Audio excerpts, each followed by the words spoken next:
My name's Hugh. I'm from Wellard Architects, and we're going to talk about a project called Northside House. This being the north side. I guess just in sort of starting, I just wanted to talk a little bit about what we were kind of presented with when we took this project on, and the main building's a fairly sort of standard, double-fronted Federation home in Clifton Hill. It's on a corner site. And is built sort of boundary to boundary, both to the north boundary and the southern boundary.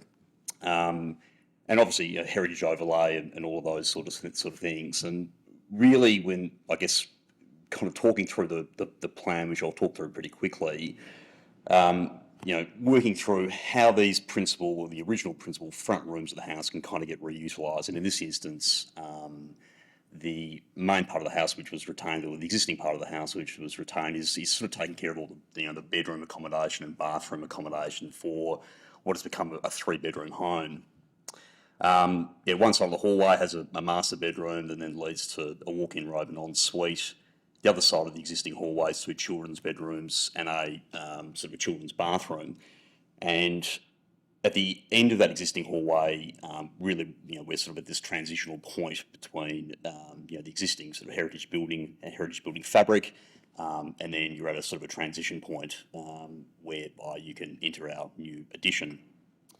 And I guess at that transition point, you've got a couple of options. You can either walk down some very generous stairs into, a kitchen, living, dining sort of zone, and then out through to, rear sliding doors to the courtyard.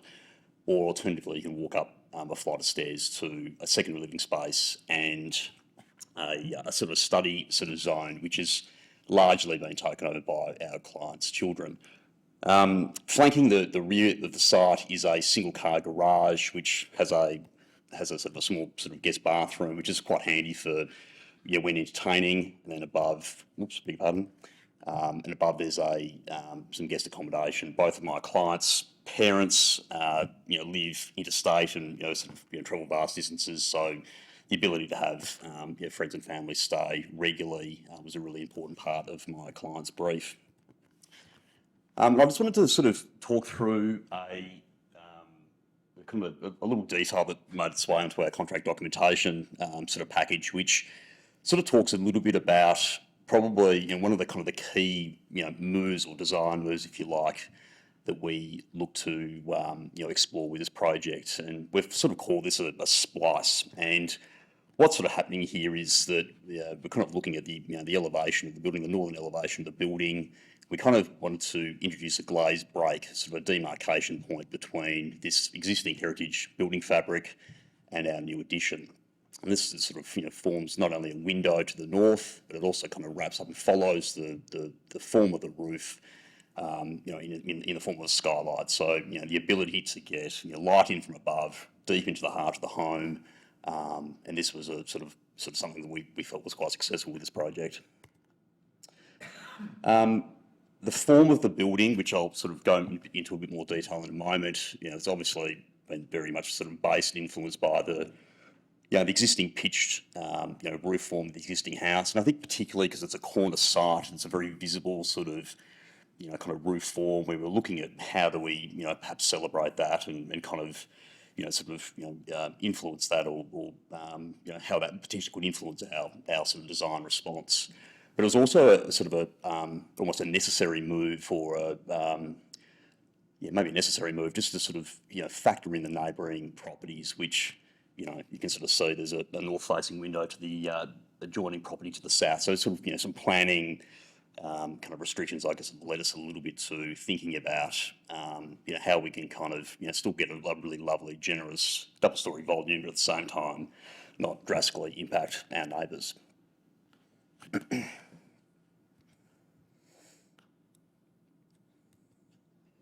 You can sort of start seeing the framing of the building, how this sort of glazed lighting sort of just to the left-hand side here, sort of starting to unfold. I've talked about that double-heighted void, and you'll see some photographs in a moment that'll sort of show that. But this is that transitional point, at the end of our existing hallway, about to walk into our new addition. And I just want to talk a little bit about some materiality, key materialities. My client looking quite happy with himself, standing in front of his masonry shingles. And this was a product that we did quite a bit of sort of research on. It's a handmade product. It's not perfect. It's really beautiful sort of texture and kind of, warmth, I guess, that's created with these lovely shingles.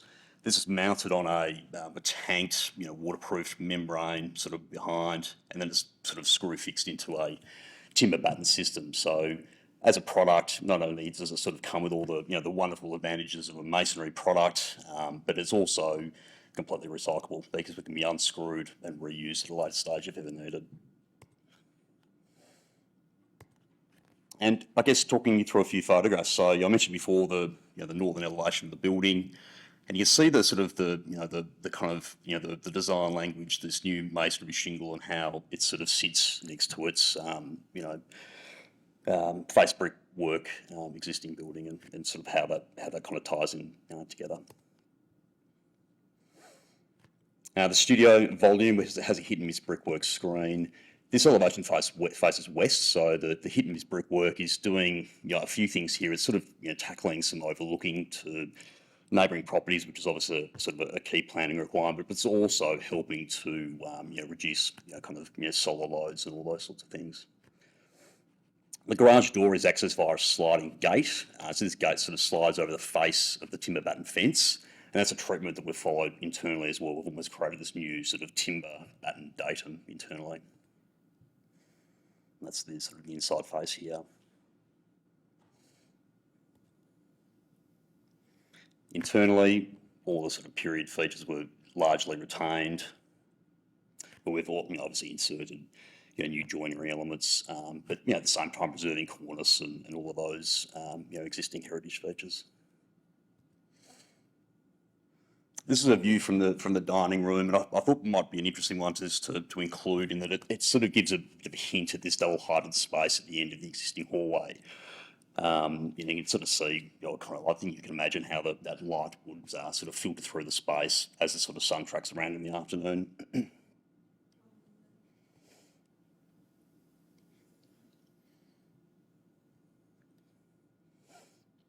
And we saw the living space as not just one big cavernous area. We wanted to provide some segmentation, so still connected visually, but I guess having more defined zones program within this new edition.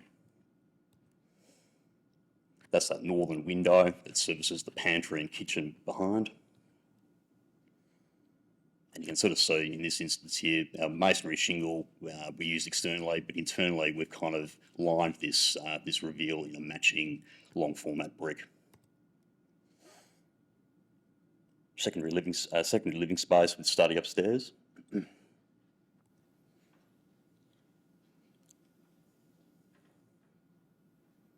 And it's another sort of street shot that's really sort of showing how the building is sitting in this context. The eastern facade or elevation of the main house. Again, as I mentioned before, that lining of that reveal in sort of a matching long format brick.